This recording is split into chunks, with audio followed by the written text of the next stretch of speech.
அவருடைய சமூகத்திலே நாம் விசேஷமாக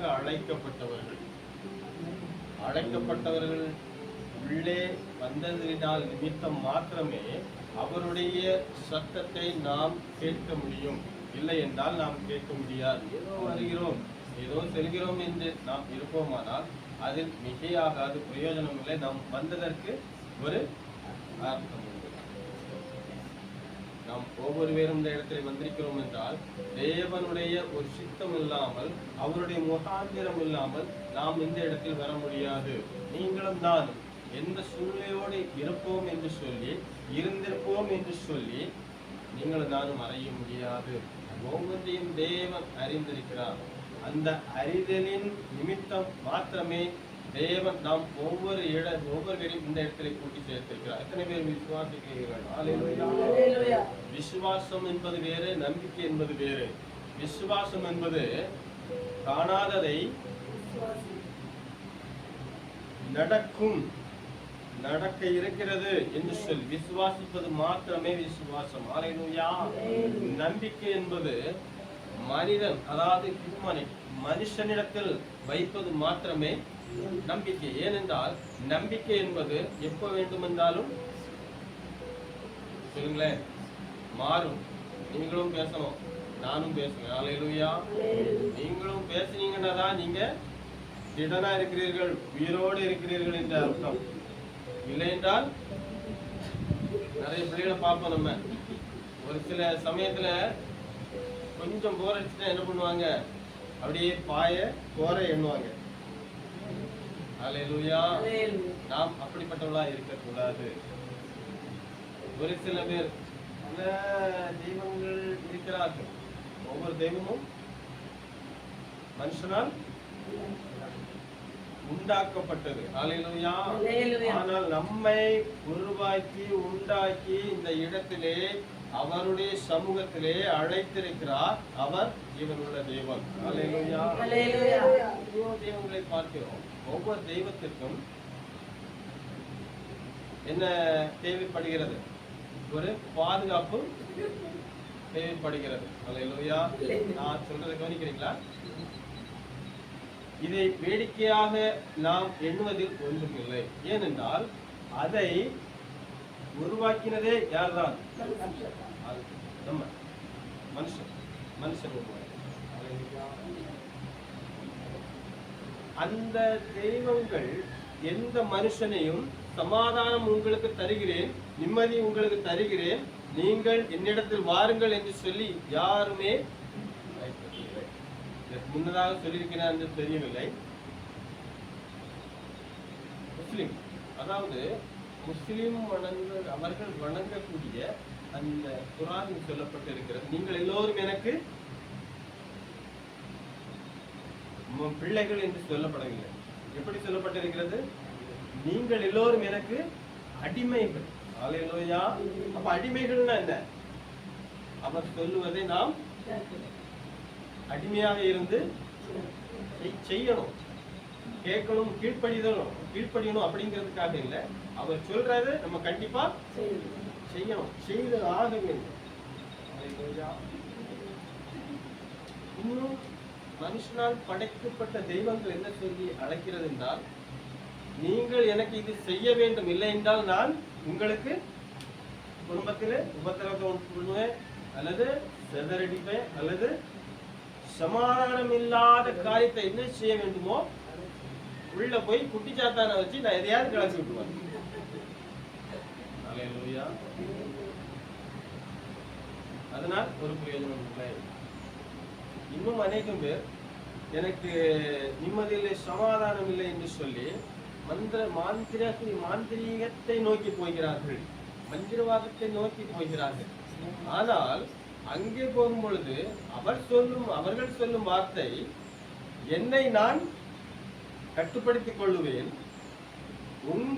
நான் சொல்வதை நீங்கள் கேட்கவில்லை என்றால் அந்த பிசாசானது உங்களை என்ன பண்ணிவிடும்?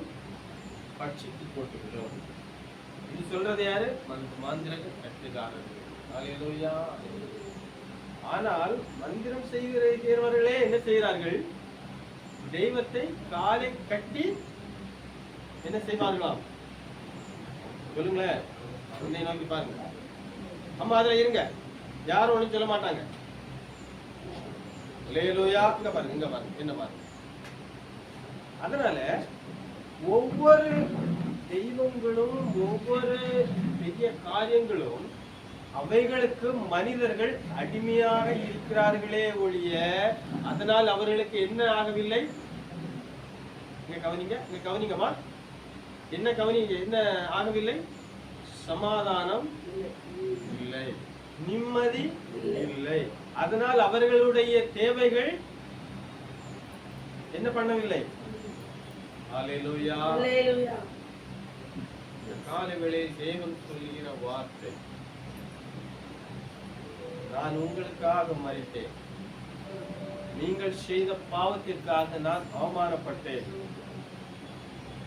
நீங்கள் பட்ட நிந்தையை, நீங்கள் செய்த காரியங்கள் நிமித்தம் நான் முகத்தில் துப்பப்பட்டேன்.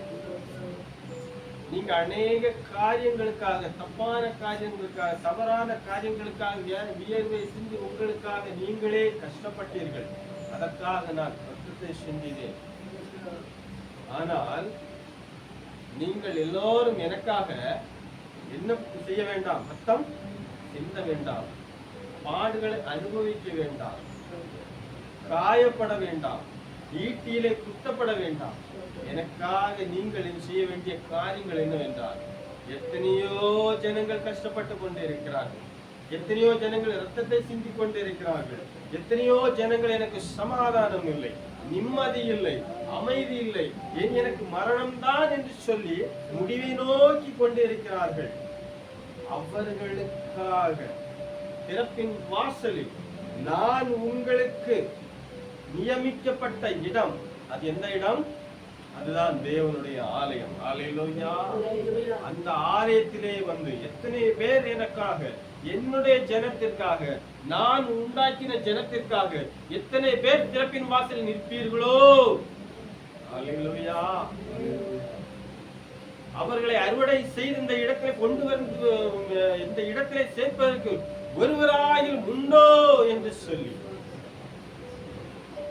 உங்களிடத்திலும் என்னிடத்திலும் தேவன் கேட்டுக் கொண்டிருக்கிறார். அல்லேலூயா. கேட்கிற ஒவ்வொரு கேள்விகளுக்கும் ஒன்றுக்கும் பதில் இருக்காது. அல்லேலூயா. அது क्वेश्चन மார்க்காவே இருக்க ஒழிய ஆன்சர் அதில் இருப்பதில்லை. நாட்களில் நீங்களும் நானும் வந்திருக்கிறோம். எத்தனை பேர் சொல்ல முடியும்? இந்த இடத்திலே அவர் காண்பித்த இடத்திலே அவர் தேவன் என்னை இந்த இடத்தை அழைத்து சென்று கொண்டு வந்திருக்கிறார். அவர் எனக்கு முகாந்திரம் கொண்ட இடம் இது, தேவன் எனக்கு காட்டிய ஆலயம் இது. இந்த ஆலயத்திலே எத்தனையோ ஜனங்கள் அழிந்து கொண்டிருக்கிறார்கள். அந்த ஜனங்கள் இந்த இடத்திலே கொண்டு வந்திருக்கிறேன். சமாதத்தை பெற்றுக் கொண்டிருக்கிறார்கள், சந்தோஷத்தை பெற்றுக் கொண்டிருக்கிறார்கள். எத்தனை பேர் சந்தோஷத்தோடு செல்ல முடியும் என்று சொல்லி நீங்களும் நானும் கேட்போமானால் அது கேள்விக்குறியாக தான் இருக்குமே ஒழிய அதில் ஆன்சர் இருக்கா, விடை இருக்கா? ஹல்லேலூயா. நீங்கள் மட்டுமல்ல, நானும் கூட. ஹல்லேலூயா. காரியங்களிலே எனக்கு சமாதானம் இல்லை, எனக்கு நிம்மதி இல்லை, என் வீட்டிலே எனக்கு ஒரு எழுப்புதல் இல்லை என்று சொல்லி நாம் இருப்போமானால் நாம் தயவு செய்து மாற்றக்கூடிய ஒரே ஒரு காரியம் இதுதான். ஹல்லேலூயா. அழைப்பு பலவிதமாக இருக்கிறது, பலவிதமான அழைப்புகள் இருக்கிறது. சொல்லுங்கள் பார்க்கலாம், என்ன அழைப்பெல்லாம் இருக்கு? சொல்லுங்க பார்ப்போம். சீக்கிரம் சொல்லுங்க, சீக்கிரம் சொல்லுங்க. இன்னைக்கு இருவிருந்து ஆராதனை எல்லாம் உண்டு. ஹல்லேலூயா. அதனால பாஸ்டர் ஏற்கனவே சொல்லிட்டாரு, ஒரு 4 மணி வரை இழுத்துருங்க அப்படின்ட்டு. ஹல்லேலூயா. ஆமை பசியோட இருப்போம், மரண பசியில இருப்போம். அதுதானே இந்த நேரத்துல கொண்டு திருவிருந்தனை கொண்டு வச்சு. ஹல்லேலூயா. ஆமை நம்முடைய தேவன் கொடுக்கிற அவருடைய ஆகாரத்தை எப்போ வேணாலும் புசிக்க நாம் எப்படி இருக்க வேண்டும்? ஆயத்தமா இருக்க. அதனால இன்னைக்கு நேரத்தை முடிச்சிடலாம். ஹல்லேலூயா. சொல்லுங்களேன், அழைப்பு எத்தனை வகையாக இருக்கிறது? உங்க யாருமே எதுக்குமே அழைக்க மாட்டாங்களா? கல்யாணம் ஏற்கனவே சொல்லியிருக்கேன். கரெக்டா சொல்லியிருக்காங்களே. ஹல்லேலூயா. ஆமா, அழைப்பு பலவிதமாக இருக்கிறது. அதனால உங்களுக்கு அது சொல்ல வேண்டிய அவசியம் இல்லை, அப்போ கண்டிப்பா தெரியும். ஒவ்வொரு அழைப்புக்கும் ஒவ்வொரு விதவிதமாக நம்முடைய ஆயத்தம். அல்லேலூயா. ஆனால் தேவனுடைய ஆலயத்துக்கு வந்திருக்கிறோம். சங்கீதக்காரர் தாவீது சொல்லியிருக்கிறார். என்ன சொல்லியிருக்கிறார்? கர்த்தருடைய ஆலயத்துக்கு போவோம் வாருங்கள் என்று சொன்னபோது நான் மகிழ்ச்சியாயிருந்தேன். சடங்கு வீட்டுக்கு போவோம் வாருங்கள் என்று சொன்னபோது நான் சந்தோஷமாயிருந்தேன். எதையாச்சும் பண்ணிட்டு லோன் பண்ணி எடுத்துதா கவலிங்க போட்டு நம்ம என்ன பண்றோம்? அல்லேலூயா. ஏதாவது அழைப்பு வந்துட்டுனா சில வீட்டுல உள்ள கணவன்மார்கள் என்ன செய்வாங்க, வேற எனக்கு மும்முரமான வேலை இருக்கு, என்ன காங்கிரீட் போடணும் அப்படின்னு சொல்லிட்டு எஸ்கேப் ஆயிடுவாங்க. ஏன்னா அந்த வீட்டம்மாவுக்கு எதையாவது ரெடி பண்ணி கொடுக்கணும். அல்லேலூயா. அந்த அழைப்பு ஒரு விதமான அழைப்பு பாருங்க. தப்பிச்சு சாடி எங்கடா ஓடணும் அப்படின்னு சொல்லுவாங்க. ஆனால் தேவனுடைய ஆலயத்துக்கு போவோம் வாருங்கள் என்று அவர்கள் எனக்கு சொன்ன போது சங்கீதக்காரர் தாவீது சொல்லுகிறார், நான் மகிழ்ச்சியா இருந்தேன் என்றால் எனக்கு அங்க உரியான எல்லா காரியமும் கிடைக்குது. நீங்களும் நானும் எப்படி இருக்கிறோம்? இன்னைக்கு நம்ம வர முடியலன்னா அதற்கு வருத்தப்படும்படி எதுவுமே. என்னுடைய வாழ்க்கையில ஒரு சண்டே நான் சர்ச்சுக்கு போகலன்னா அந்த வாரம் முழுவதும் என்ன எப்படி இருக்கும்? ஒரு மாதிரி மைனஸாவே இருக்கும். வேலைங்கள்லாம் நடக்கும், ஆனா அது ஒரு அதிருப்தியாவே இருக்கும். அல்லேலூயா. அதுக்கு அர்த்தம் தேவன் என்னை விட்டு பின்வாங்கி விட்டார், என்னை விட்டு மரணித்து போயிட்டார் அப்படிங்கறது அர்த்தம் இல்லை. நம்ம தான் என்ன பண்ணிட்டோம்? அல்லேலூயா. நிறைய ஜனங்கள் சொல்லுகிற வார்த்தை, நான் ஆராதனைக்கு போறேன், நான் காணிக்கை செலுத்துறேன், நான் முழங்கால் பண்ணிட்டு ஜெபம் பண்றேன், ஆனா எனக்கு என்ன இல்ல? சமாதானம் இல்லை, நிம்மதி இல்லை. ஆனால் தேவன் சொல்லுகிற வார்த்தை, கேட்கிற எல்லாமே நீ கேட்கிற, நான் தரக்கு ஆயத்தமா இருக்கேன். நீ எப்படி கேட்கிற? என்ன நீ முதல்ல ஒரு தகப்பனா எடுத்துக்கிறியா? நமக்கு எப்போ வயிறு பசிக்குதோ அப்போ.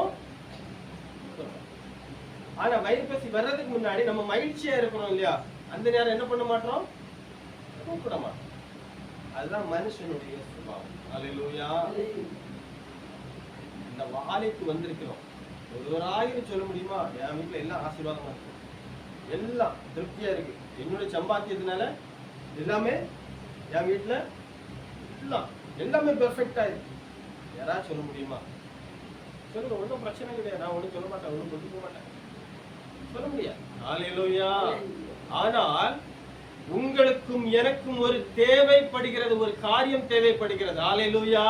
அந்த தேவை எனக்கு என்ன ஆகணும்? நடக்க வேண்டும், நிவர்த்தியாக வேண்டும். அந்த ஒரு காரணத்தின் நிமித்தம் நாம் அவருடைய ஆலயத்தில் வந்திருக்கிறோம். அல்லேலூயா. அதைத்தான் தேவனும் எதிர்பார்க்கிறார். என்னுடைய ஜனத்திற்கு எதுவுமே குறைபடக்கூடாது, அவருடைய ஆலயத்தை எல்லாம் நான் நிவர்த்தி செய்திருக்கிறேன், அதை கேட்டு பெற்றுக்கொள்ள வேண்டும். அவர்கள் கேட்பதற்கு நான் அவர்களுக்கு என்ன சுவீகாரம் கொடுத்திருக்கிறேன்? சத்தமா சொல்லுங்க. புத்திர சுவீகாரம். புத்திர சுவீகாரம், சுவீகாரம்னா என்னது சொல்லுங்களா? அம்மா சொல்லுங்க. என்னம்மா? புத்திர சுவீகாரம். புத்திர சுவீகாரம் என்றால் அப்பா என்று அழைக்கும், அப்பா என்று அழைக்கும் புத்திர சுவீகாரம். வேற ஏதாவது நம்மளால் உருவாக்கப்பட்ட தெய்வம் சொல்ல முடியுமா? வாங்க, நான் உங்களுக்கு அப்பா என்று அழைக்கும் சுவீகாரத்தை தருகிறேன். ஒரு வில்லு பாட்டுல வருது, ஏதோ என்ன, பிள்ளையே தாரும் ஐயா, எனக்கு பிள்ளையே தாரும் ஐயா அப்படின்னு சுடுகாட்டுல போய் ஆளை பார்க்க உண்மைதானே? எனக்கு அது ஃபுல் டீட்டெயில் தெரியாது, என்னுடைய அப்பாவுக்கு எல்லாம் தெரியும். அப்போ சுடுகாட்டுக்கு போய் ஆளை பார்த்து பிள்ளையே தாருமான்னா கேட்குமா? நாங்க எதுக்கியா சுடுகாட்டுல வந்து பிள்ளைய கேட்கிறோம்? அல்லேலூயா. நம்முடைய வாழ்க்கையில வேதாகமத்தில் சொல்லியிருக்கு, கர்ப்பத்தின் கனி.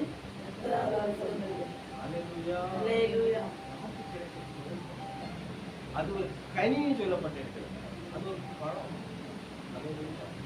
அதை கொண்டு போய் சுடுகாட்டுக்கு போய் ஆள்கிட்ட போய் பிள்ளையே தாரும் ஐயா. அல்லேலூயா. முடியல. நம்முடைய தேவன் என்னுடைய குழந்தைகளை எங்க கொண்டு போக கூடாது? சபிக்கப்பட்ட இடத்துக்கு. எத்தனையோ நம்முடைய ஜனங்களை பார்க்கும்போது நரபலி கொடுக்குறாங்க. இன்னும் இருக்கு இந்தியா, நம்ம தமிழ்நாட்டில இன்னும் இருக்கு. அநேக ஜனங்கள் புத்தீனமா நடந்து கொண்டிருக்கிறாங்க, புத்தீனமா இருக்கிறாங்க.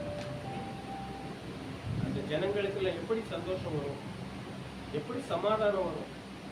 இன்னும் வட இந்திய மக்கள் அதிகமாக இருக்கிறாங்க. பிள்ளைகளை கடத்திட்டு போறது, இதெல்லாம் காரியங்கள். அதுதான் அநேக யூடியூப்ல நீங்க பாப்பீங்கன்னா நம்ம கண்ணுல மத்த கண்ணீர் இருக்கும். ஆனா அவைகள் எல்லாவற்றையும் பார்க்கிறோம் நாம் ஒவ்வொருவரும் பாக்கியவான்கள். ஹல்லேலூயா, ஹல்லேலூயா, ஹல்லேலூயா.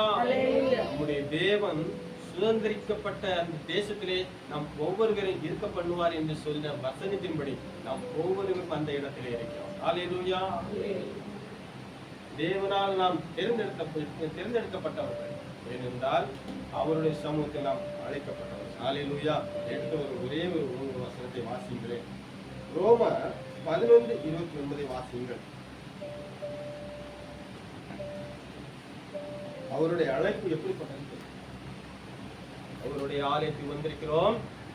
அவருடைய அழைப்பு வாசிங்கள். அவர்கள் அழைத்த அழைப்பும் மாறாதவில்லை. அவருடைய அழைத்த அழைப்பு மாறாதவில்லை. அப்ப நம்ம எப்படிப்பட்டவர்கள்? அவரால் அழைக்கப்பட்டவர்கள். இன்னொன்னு சொன்னேன், விசுவாசத்திற்கும் நம்பிக்கைக்கும் உள்ள வித்தியாசம் சொன்னேன். ஹல்லேலூயா. விசுவாசம் என்பது காணப்படாதவைகளை நம்புவது. ஹல்லேலூயா, ஹல்லேலூயா. காற்று இருக்கு, யாராவது பார்த்திருப்போமா? இந்த காற்று இந்த மரத்தினூடாலே போய் அந்த வேப்ப மரத்தினூடாலே வந்து ஃபில்டர் ஆகி வருது நமக்கு. ஹல்லேலூயா. அதான் மரம் வளர்ப்போம்ட்டு ஆளுக்கு ஆளா போட்டி போட்டு மரம் வளர்ப்போம். இன்னும் ஒரு சில பேர் என்ன பண்ணிட்டு இருக்காங்க? அதை வெட்டிட்டு இருக்காங்க. ஃபில்டர் பண்ணி நமக்கு என்ன வருது? காற்று. ஆனா அந்த காற்றை நம்ம அதில் பார்க்க முடியுமா? அதை பாருங்க, அந்த பைபிள்ல உள்ள தாள் என்ன செய்யுது? அசையுது. நம்ம பார்க்க முடியுது. பைபிள் அந்த பேப்பரை நம்ம பார்க்க முடியுது. ஆனால் அந்த பேப்பர் அசைறதுனால நமக்கு தெரியுது, ஓ, ஆண்டவர் கிரியை செய்யறாரு. ஹல்லேலூயா. இதே போலதான் சில இடங்கள்ல ஆலயத்துக்கு வாரம் ஜெபம் பண்றோம், சரியா? அவருடைய ஆவி அசைவாடும் பொழுது, அவருடைய ஆவி கிரியை செய்யும் பொழுது சில ஆட்டம் ஆட்டம். ஹல்லேலூயா. நான் சொல்றது புரியுதுங்களா? சில ஆட்டம் ஆடும். அந்த ஆட்டம் ஆடும் போதுதான் ஆண்டவர் எங்க இருக்காருன்னு நம்ம புரிஞ்சுக்கலாம். அதுக்கு நானே சாட்சி. ஹல்லேலூயா. இந்த சபை தொடங்கின சமயத்திலே ஒரு வியாதிப்பட்டவரை சங்கிலியாலே கட்டப்பட்டிருந்தார். ஆனால் நான் சாட்சி என்பதற்கு அதுதான் சாட்சி. அப்போ ஜெபித்து பல நாட்கள் ஜெபத்திலூடாலே இருக்கின்றது. ஹல்லேலூயா. ஆனால் ஆண்டவரே, ஒரு நாள் வந்து ஆண்டவர்கிட்ட நான் கேட்டேன், இந்த இடத்துல கட்டப்பட்டிருக்கிற அருமையா சகோதரர், உண்மையை அறிந்த பிள்ளை, நீர் கொண்டு வந்திருக்கிறீங்க, நீர் அழைப்பின் முகாந்திரத்தின்படி இந்த இடத்துல கொண்டு வந்திருக்கிறீங்க. இந்த பிள்ளை கஷ்டப்படுறா, கட்டப்பட்டு இருக்கிறது. வருகிற நாட்களிலே இந்த பிள்ளை கட்ட அவிழ்க்க வேண்டும். ஹல்லேலூயா. கட்ட அவிழ்க்க வேண்டும். கட்ட அவிழ்த்து அவனுக்கு தெளிவை கொடுக்க வேண்டும் என்று சொல்லி. ஹல்லேலூயா. நான் ஜெபித்த நாள். ஆனால் நான் ஒரே ஒரு நாள் தான் வந்து ஜெபிச்சேன் பாருங்க. அப்போ இதுக்கு முன்னாடி ஒரு பவர் உண்டு. என்ன பவர் தெரியுமா? அதுக்கு முன்னாடி எவ்வளவுக்கு அதிகமாக ஜெபிச்சு ஜெபிச்சு ஜெபிச்சு கண்ணீரோடு ஜெபிச்சாங்களோ, அந்த கண்ணீரின் ஜெபம் இன்னும் ஊழியக்காரர்களுடைய ஜெபம் ஆல்ரெடி எப்படி இருக்கும் பேங்க்ல அல்லேலூயா அதிகமா சேவ் ஆயிடும். இதுல நான் கொஞ்சம் கடுகளவை போட்டு அது என்ன பண்ணிட்டேன், ஃபுல் பண்ணிட்டேன். அது உடஞ்சு போச்சு. உடஞ்சி ஆண்டவருடைய சமூகத்துல என்ன ஆயிடுச்சு, அடுத்த ஒரு 6 மாசம் தாண்டி வந்திருக்கு. என்ன மாஸ்டர் இதே மாதிரி தான் பிரசங்கம் பண்றேன், ஆனா அந்த இடத்துல ஆளை காணல, எனக்கு மனசுல இருக்கு. அப்போ சொல்றேன், நான் இப்படி ஒரு சகோதரர் இருந்தாரு, கட்டப்பட்டு இருந்தாரு, ஆனா இன்னைக்கு ஆளை காணோம் அப்படின்னு சொல்லிட்டு சொன்னேன். முடிஞ்ச பிறகு அந்த சகோதரன் அப்படியே விடுமி முன்னாடி வந்தார். அந்த சகோதரன் நான் தான். ஹல்லேலூயா. அப்போ எனக்கு ஒரு சந்தோஷம். அப்போ அதை விட யாருக்கு சந்தோஷம் அதிகமா இருந்திருக்கும் சொல்லுங்க? எங்களுக்கு சந்தோஷமே கிடையாதுயா அப்படின்ற மாதிரி இருக்கீங்க சொல்லுங்க. இதை தொடக்கம் முதல் அந்த வியாதி முடிவு பரியந்தம் ஜெபிச்சிருப்பாங்க தானே? யார் ஜெபிச்சிருப்பாங்க? உங்களுக்காக, நமக்காக, அந்த வியாதிப்பட்டவருக்காக ஜெபிச்சிருப்பாங்க தானே? அவர்களுடைய மனசு இந்த அளவுக்கு பூரிப்பாயிருக்கும். அந்த ஊழியக்காரருடைய வாழ்க்கையில் அது ஒரு திருப்பம் தானே. ஹல்லேலூயா. அப்போ இந்த இடத்துல நம்ம வந்திருக்கிறோம். இந்த இடத்துல அப்போ ஆண்டவர் அவருடைய இடத்துல அவரு காண்பித்த அந்த சமூகத்திலே நாம் அழைக்கப்பட்டிருக்கிற இந்த இடத்திலே எல்லா காரியமும் வைத்திருக்கிறார். சுகத்தை வைத்திருக்கிறார், சமாதானத்தை வைத்திருக்கிறார். ஆனா அந்த ஜனத்தை இன்றைய நாட்கள் காண முடியுதா? ஹல்லேலூயா. அவர்களுக்காக நாம் கண்ணீர் வெடித்து ஜெபிக்க வேண்டும். ஏனென்றால் நீங்களும் நானும் அதே இடத்தில் தான் இருக்கிறோம். எனக்கு ஒரு தேவை, ஆண்டவருடைய அழைப்பு நிமித்த இந்த இடத்துல வந்துட்டேன், அவருடைய ஆசீர்வாதத்தை பெற்றுக்கொண்டேன், அவருடைய சுகத்தை நான் பெற்றுக்கொண்டேன், அவரிடத்திலிருந்து சமாதானத்தை பெற்றுக்கொண்டேன், என்னுடைய குடும்பத்திலே நிம்மதி எல்லாமே இருக்கிறது. இனி யார் வேண்டாம் எனக்கு? அவர் தொடக்கத்திலே அழைக்கப்பட்ட அவருடைய சமூகம் வேண்டாம். அவர் எனக்காக திறப்பின் வாசலில் ஜெபித்தார்களே, அந்த ஜீவன் எனக்கு வேண்டாம். இனி காண்பிக்கிற புதிய இடம் எனக்கு. அல்லேலூயா. இதுதான் மனுஷனுடைய சுபாவம். இது நிமித்தம் நமக்கு கிடைக்கிற பிரதிபலன் மிகவும் மோசமாக இருக்கும். அல்லேலூயா. ஏனென்றால் மிகவும் மோசமாக இருக்கும் மீன்ஸ் அவர் நம்மை விட்டு பின்வாங்கி விடுவார் என்றல்ல, அவரை விட்டு மிகவும் பின்தங்கி போய்விட்டோம். அல்லேலூயா. மிகவும் பின்தங்கி போய்விட்டோம் மீன்ஸ் சாபத்தை நமக்கு நாமே வாங்கி கட்டிக் கொண்டோம். அல்லேலூயா. அல்லேலூயா. இந்த இடத்திலிருந்து யாருமே சபிக்க மாட்டார்கள். அல்லேலூயா. தேவனுடைய சமூகத்தில் யாரும் சபிக்க மாட்டார்கள். சபிப்பதற்கு அவர்கள் யார் அல்ல. அல்லேலூயா.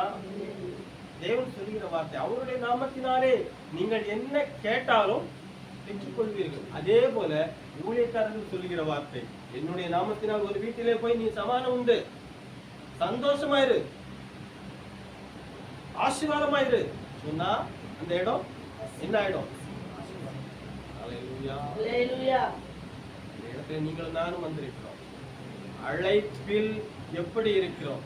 ஆனால் அவருடைய அழைப்பு என்ன செய்யாது? சொல்லுங்க சத்தமா. அவருடைய அழைப்பு ஒருபோதும் மாறாது. ஏன்னா அவர் சொல்ற வார்த்தை மாறுறதுக்கு அவர் யாரு இல்ல, மனுஷன் இல்லை.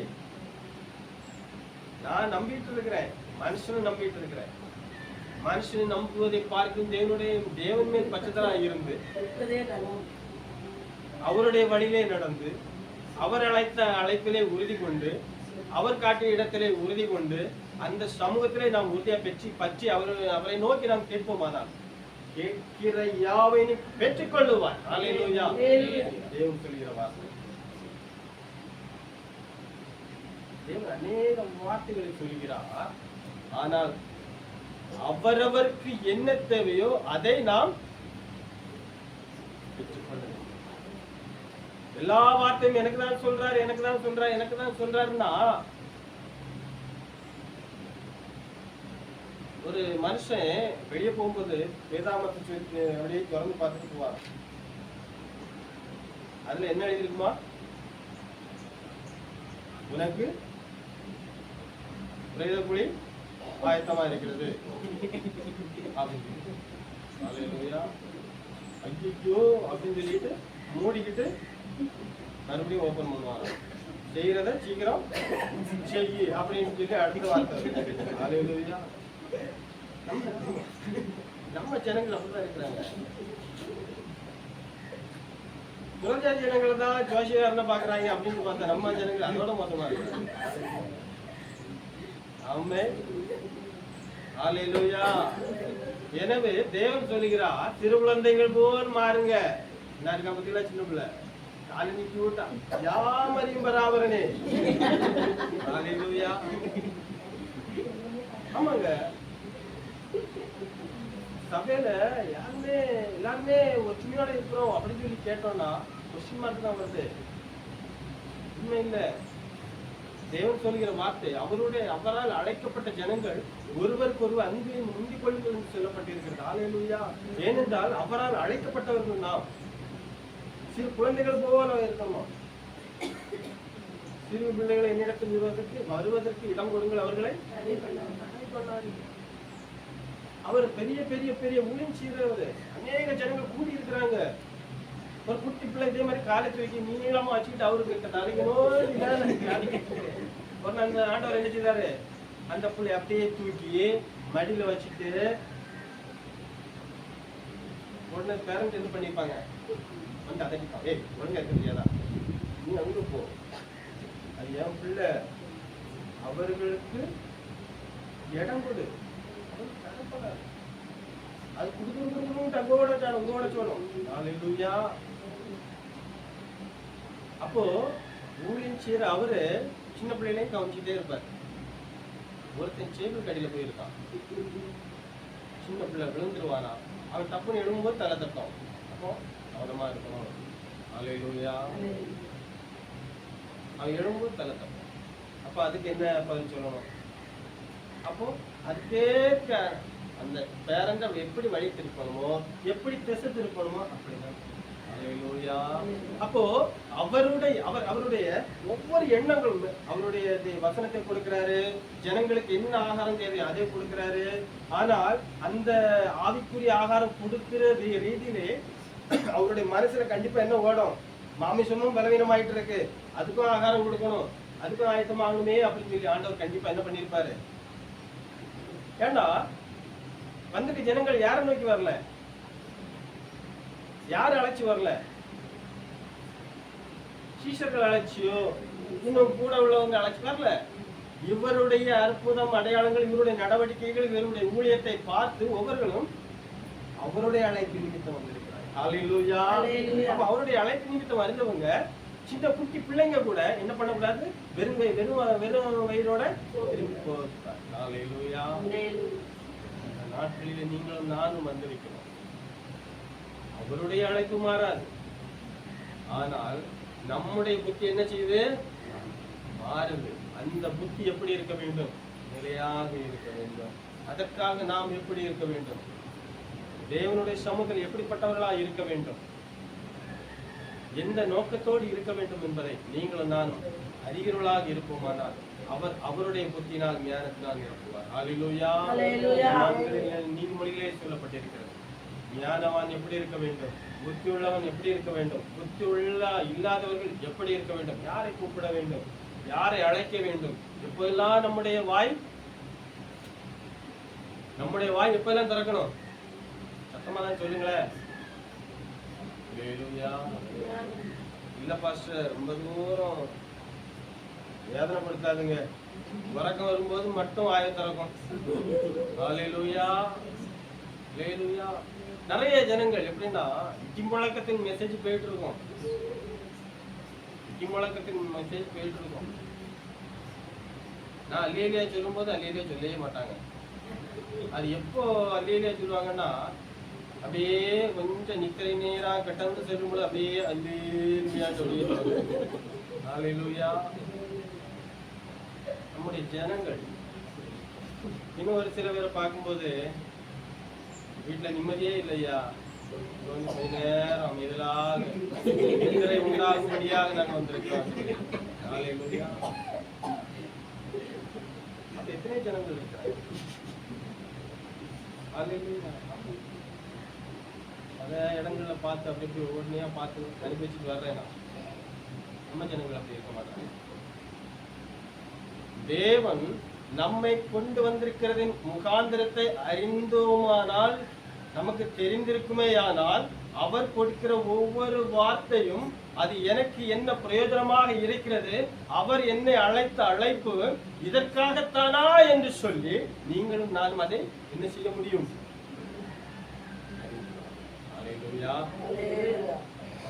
நீங்களும் நான் வந்து அவருடைய அழைப்பில் நாம் உறுதி கொள்ள வேண்டும். அதற்காக நான் என்ன செய்ய வேண்டும் என்பதை தேவனை நோக்கி கேட்கிறவர்களாக. அதற்கு முன்மாதிரியாக யாரும் இல்லைங்க, நம்முடைய தேவன் இயேசு கிறிஸ்து. அது அந்த ஒரு வசனத்தை வாசிக்கிறேன். எபிரேயர் 3:1 வாசிக்கிறேன். எபிரேயர் 3:1.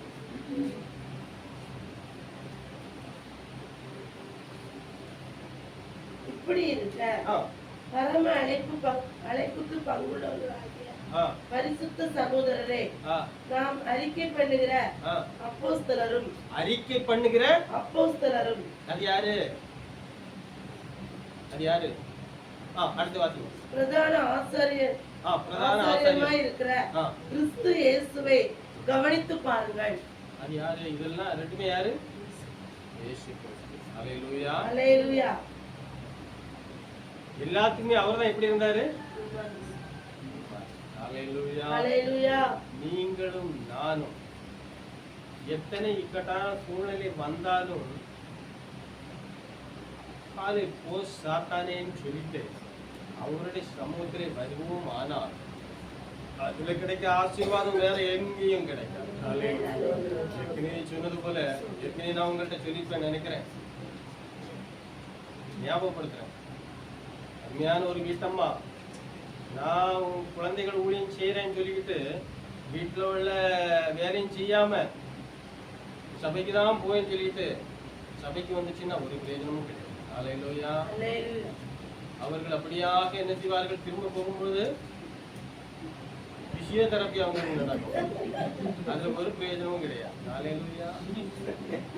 வீட்டுல இருந்து தேவனை எல்லா காரியத்தையும் முடிச்சுக்கிட்டு எல்லா நமக்கு ஒரு சில வேலைகள் இருக்கும்ல, வீட்டையாவுக்கு செய்யக்கூடிய வேலைகள். சில வீட்டையா சர்ச்சுக்கு சபைக்கு வர மாட்டாங்க, அம்மா மட்டும் ரட்சிக்கப்பட்டிருப்பாங்க. நான் எனக்கு வீட்டுல சர்ச்சில் சபையில வேலை இருக்கு, சின்ன குழந்தைகளுக்கு ஊழியம் இருக்கு அப்படின்னு சொல்லிக்கிட்டு வீட்டு வேலையெல்லாம் உதறி போட்டு வந்தோம்னா அவரு ஞாயிற்றுக்கிழமை எப்ப கடை திறக்கணும்னு ரெடியா இருப்பாரு. அதை முடிச்சுக்கிட்டு ரெடி கண்டிஷன்ல இருப்பேன். ஏன் வேலையை முடிக்காம நீ எப்படி அங்க போகலாம்? ஹல்லேலூயா. இது நம்ம ஹியூமன், அதாவது எல்லா வீட்லையும் நடக்கக்கூடிய காரியங்கள். நாம் எப்படி இருக்க வேண்டுமோ அப்படி இருக்க வேண்டும் என்று சொல்லிதான் ஆண்டவர். கணவனுக்கு என்ன செய்ய வேண்டுமோ அதை, பிள்ளைகள் தகப்பன் தாய்க்கு என்ன செய்ய வேண்டுமோ அதை, பிள்ளைகள் தகப்பன் தாய்க்கு என்ன செய்ய வேண்டுமோ அதை செய்யணும். பேரன்று குழந்தைகளுக்கு என்ன செய்ய வேண்டுமோ அதை செய்து முடித்து விட்டு அவருடைய சமூகத்திலே வர வேண்டும், வந்தே ஆக வேண்டும், வர வேண்டும் சொல்லியிருக்கு. ஆனால் நம்மை பொறுத்தவரையில எப்படி? வந்தே ஹல்லேலூயா அங்கே ஆசீர்வாதம். என் பிள்ளைக்கு வேலை வேணும், என் பிள்ளை நல்லா படிக்கணும், எங்க அப்பா நல்ல சந்தோஷமா இருக்கணும், எங்க கிட்ட மனைவி எதிர்பார்ப்பது கணவன் என்னிடம் சந்தோஷமா இருக்க வேண்டும், பிள்ளைகள் கீழ்ப்படிய வேண்டும். ஹல்லேலூயா. சில கணவருடைய எதிர்பார்ப்பு எனக்கு அடி ரொம்ப குறைய வேண்டும், என்னுடைய மனைவியிடத்திலிருந்து நான் பாதுகாப்பு எனக்கு வேண்டும். எத்தனையோ இப்போ அதிகமா கோர்ட்ல அதுதான் வருது, கோர்ட்ல அதிகமா அதுதான் வருது. ஹல்லேலூயா. என்னுடைய கணவனிடத்திலிருந்து என்னுடைய மனைவியிடத்துல எனக்கு பாதுகாப்பு வேணும். இப்ப அப்படியே ட்ரெண்ட் மாறி போச்சு. ஹல்லேலூயா. பல காரியங்களில் மனுஷனுக்கு நிம்மதியே இல்லை. ஹல்லேலூயா. தேவன் சொல்லுகிற வார்த்தை, உங்களுக்காக சமாதி வைத்து போயிருக்கிறேன். ஒரு இடத்துல நான் சும்மா இருக்க மாட்டேன், உங்களுக்காக அங்கேயும் இடத்தை அதற்காக நீங்கள் ஆயத்தமாக என்று சொல்லி தேவன் சொல்கிற வார்த்தை. இந்த நாட்களிலே நீங்களும் நானும் தேவனுடைய அழைப்பு மாறாது, நாம் மாறாமல் தேவனை நோக்கி, தேவன் அழைத்த அழைப்பிலே அந்த இடத்திலே தேவனை நோக்கி திறப்பின் வாசலை நிற்போமானால் அவர் கொடுக்கிற ஆசீர்வாதத்துக்கு நாம் மாத்திரமே, நீங்களும் நானும் மாத்திரமே உலகத்தார் இல்லை, தேவனை அறியாதவர்கள் இல்லை, அவரால் அழைக்கப்பட்டவர்கள் நீங்களும் நானும் மாத்திரமே அவருடைய ஆசீர்வாதத்தின் சமாதானத்திற்கும் யாரு சொல்லுங்க. யாரும் வேண்டாமோ? சமாதானம் வேணும்ல? ஆமை. ஹல்லேலூயா. நீங்கள் நானும் வந்திருக்கிறோம். இன்னும் எனக்கு ஆசீர்வாதம், என்னுடைய குடும்பத்தில் ஆசீர்வாதம் வேண்டும். ஏனென்றால் அவருடைய அழைப்பை நான் உறுதியாய் பற்றிக்கொள்ள வேண்டும். அதற்கான ஒரு பலத்தை ஆண்டவர் எனக்கு கொடுக்க வேண்டும். ஹல்லேலூயா என்று நாம் நிலை கொள்ள வேண்டும். ஒரு சில வினாடிகள் மட்டும் முழங்கால் படிக்குவோம். அதுவே ரொம்ப நேரம் பாஸ்டர் கொஞ்ச நேரம் அதுக்காக நான்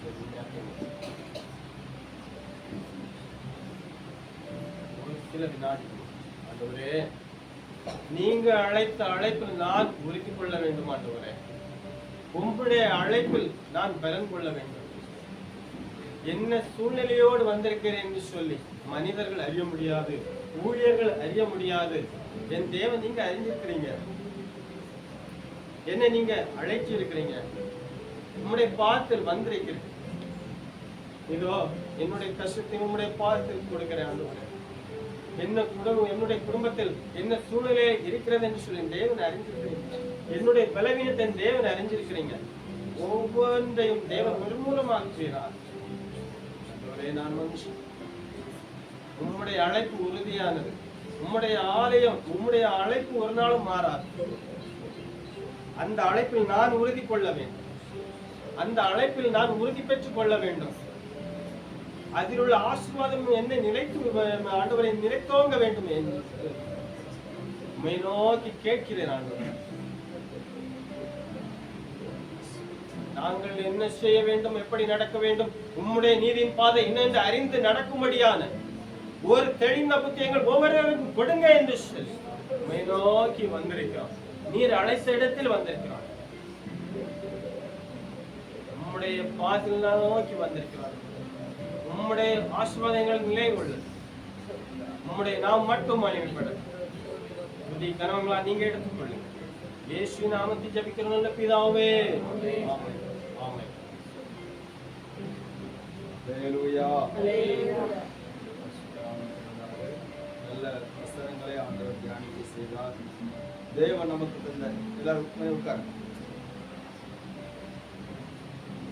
ஹல்லேலூயா. நம்ம எல்லாரும் தேவ சமூகத்தில் இருக்கிறோம்னு சொன்னா அது மனுஷர்கள் அழைத்து வந்தது கிடையாது. தேவனால் அழைக்கப்பட்டு வந்திருக்கிறோம். அதை அழைத்த அழைப்பும் கிருபை வரங்களும் மாறாதவைகள். ஹல்லேலூயா. அவர் எதற்காக அழைத்திருக்கிறார் சொன்னால், நம்மை அந்த குமாரனுடைய ராஜ்யத்துக்காக நம்ம என்ன செய்கிறார், அழைத்திருக்கிறார். குமாரனுடைய ராஜ்யத்துக்காக என்ன செய்கிறார், அழைத்திருக்கிறார். அவர் எதற்காக நம்ம அழைத்திருக்கிறார் சொன்னால், நம்மை ஆசீர்வதிப்பதற்காகவே நம்ம என்ன செய்கிறார், அழைத்திருக்கிறார். ஹல்லேலூயா. நம்மை ஆசீர்வதிப்பதற்காக அழைத்திருக்கிறார். சொல்லி இருக்கிற நீங்கள் ஆசீர்வதிக்கப்பட்டவர்களாக அழைக்கப்பட்டிருக்கிற அப்படின்னாலே நீங்கள் ஆசீர்வதியுங்கள், சபியாதிருங்கள் சொல்லி சொல்லப்பட்டிருக்கு. ஹல்லேலூயா. ஆசீர்வதிக்கப்படுவதற்காக நீங்கள் அழைக்கப்பட்டபடினாலே நீங்கள் ஆசீர்வதிக்க வேண்டும் அப்படின்னு. அப்போ நம்ம குடும்பத்தில் இருக்கிற சாபங்கள் எல்லாம் மாறும். அவனுடைய அழைப்பு மாறாது. அதே போல நாம் மாறாதவர்களாக தேவ சமூகத்திலே நிலைத்திருக்கோம். அதான் ஆண்டவர் எதிர்பார்க்கிற காரியம். நான் இன்றைக்கு எடுத்து வைத்திருந்த வசனங்கள் வேற. ஆனா ஆண்டவர் உங்களுக்கு இன்னைக்கு சொல்லும்படியாக சில வார்த்தைகளை ஆண்டவர் சொல்லி இருக்கிறார். ஸ்தோத்திரம். ஒருவேளை உங்களுக்கு அதிகமான வசனங்களை எடுத்து கொடுக்கப்படாமல் இருந்தாலும், ஆனால் தேவன் என்ன வார்த்தை உங்களுக்கு கொடுக்கணுமோ அதை உங்களுக்கு தெளிவாக பேசியிருக்கிறார். அல்லேலூயா. விசுவாசிக்கிறீங்களா? ஆமென். அல்லேலூயா. ஸ்தோத்திரம். நாம் மந்திரவாதிகளையோ ஜோசியர்களையோ குறி சொல்லுகிறவர்களே நாடி போகிறது கிடையாது. ஆனால் உன்னத தேவ சமூகத்தில் வந்திருக்கிறோம் சொன்னால் அது தேவன் நமக்கு தந்த அழைப்பு. மந்திரவாதிகளோ குறி சொல்லுகிறவர்களோ பிடிசுனி வைக்கிறவங்களோ அவங்க யாரையும் கூப்பிடுறது கிடையாது. ஆனா இவங்க நினைச்சுவாங்க கூப்பிடாமலே நினைச்சுவாங்க, கூப்பிடாமலே போவாங்க. கிராந்தி கடைக்கு யாரும் கூப்பிடுறது கிடையாது, ஆனா கூப்பிடாமலே போவாங்க. ஆனா நம்ம தேவ சமூகத்தில் அப்படி கிடையாது. நம்முடைய ஆண்டவர் அவர் அழைத்து தான் நம்ம எல்லாரும் வருகிறோம். அல்லேலூயா. நமக்கு ஒரு ரெஸ்பான்ஸ் உண்டு, நமக்கு ஒரு ரெஸ்பெக்ட் உண்டு. என்னென்ன கல்யாண வீட்டுக்கு யாராவது கூப்பிடாட்டா நம்ம போவோமா? போக மாட்டோம். கடன் வீட்டுக்கு போக மாட்டோம், பிறந்த நாள் வீட்டுக்கு போக மாட்டோம். ஒரு ஃபங்க்ஷன் நம்ம குடும்ப ஊர்ல நடக்குன்னு சொன்னா உடனே கேட்பாங்க, உங்களுக்கு கார்டு இருக்குதா? அல்லேலூயா. ஆமா, உங்களுக்கு அழைப்பு இருக்குதா? அழைப்பு இல்லாம போயாச்சுன்னா நமக்கு அது குறைச்சலா இருக்கு. ஐயோ, நமக்கு ஒரு அழைப்பு இல்லையே. இதே போலத்தான் நம்முடைய ஆண்டவர் சோதரம் நம்மளை அழைத்து இருக்கிறாரு. நம்மளை குறைச்சல் பட விட மாட்டார். ஒரு இடத்துல ஒரு கல்யாண வீட்டுல நம்மளை அழைக்கிறாங்கன்னு சொன்னா கவனிங்க, பிரசங்கம் பண்ணல, சில காரியங்களை நம்ம புரிந்து கொள்ள அதுக்காக சொல்றோம்.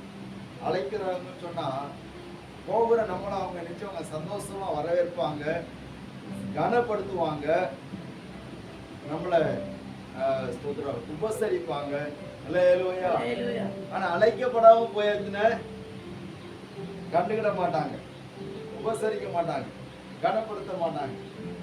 அப்போ நம்ம ஆண்டவர் நம்மளை அழைச்சாருன்னா நம்ம என்ன செய்றாரு?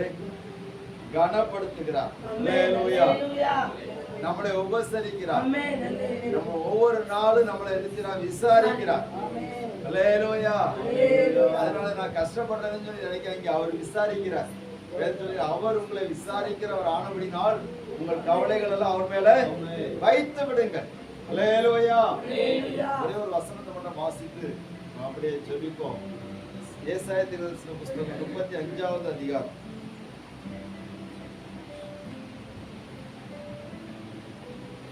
3வது வசனம். தளர்ந்த கைகளை திடப்படுத்தி தள்ளாடுகிற முழங்கால்களை பலப்படுத்துங்கள். மனம் பதறுகிறவர்களை பார்த்து நீங்கள் பயப்படாதிருங்கள், இடம் கொள்ளுங்கள். இதோ உங்கள் தேவன் நீதியை சரிகட்டவும் உங்கள் தேவன் பதிலளிக்கும் வருவார். அவர் வந்து உங்களை ரட்சிப்பார் என்று சொல்லுங்கள். கலந்த கைகளை திடப்படுத்துங்க, தள்ளாடுகிற முழங்கால்களை பலப்படுத்துங்க. என்ன? உங்கள் அழைத்தவர் உண்மை உள்ளவர். இந்த அழைத்த தேவன் நம்ம ஆவி ஆத்ம சரீரத்தை குற்றம் இல்லாமல் பாதுகாக்கும். அழைத்தது எதற்கு சொன்னா அவருடைய சமூகத்துல கரைதிரை இல்லாதவர்களாம் நிற்கணும் அப்படிங்கிறதுக்காக அழைச்சிருக்க. இந்த உலகம் நம்ம கரைப்படுத்தும். இந்த உலகத்தில் உள்ள எல்லாம் கரைப்படுத்துறதுக்கு நம்ம அழைக்கிறது. ஆனால் நம்முடைய தேவன் கரைதிரை எல்லாவற்றையும் நீக்கி சமூகத்துல மாசத்தெல்லாம் நிற்கும்படியாக அழைத்திருக்கிறார். எல்லாரும் அவனுடைய சமூகத்திலே அவருடைய அழைப்பை நினைத்து, இது மேன்மையான அழைப்பு. போன வாரத்தில் நம்ம சிந்தித்தோம், அவர் பரிசுத்த அழைப்பினால் நம்ம அழைத்தார் என்று சொல்லப்பட்டது. பரிசுத்த அழைப்பு. ஹல்லேலூயா. எல்லாரும் ஆண்டவருடைய சமூகத்தில் ஆண்டவருடைய அழைப்புக்காக எல்லாரும் ஆண்டவரை துதிக்க போகிறோம். கல்யாண விருந்துக்கு அழைக்கப்பட்டவர்கள் பாக்கியவான்கள் சொல்லப்பட்டது. ஆட்டுக்குட்டியாருடைய கல்யாண விருந்துக்கு அழைக்கப்பட்டவர்கள் பாக்கியவான்கள். நமக்கு ஒரு விருந்து இருக்கிறது, கர்த்தருடைய பந்தி இருக்கிறது. இதற்கு அவர் அழைத்ததுனால தான் நம்ம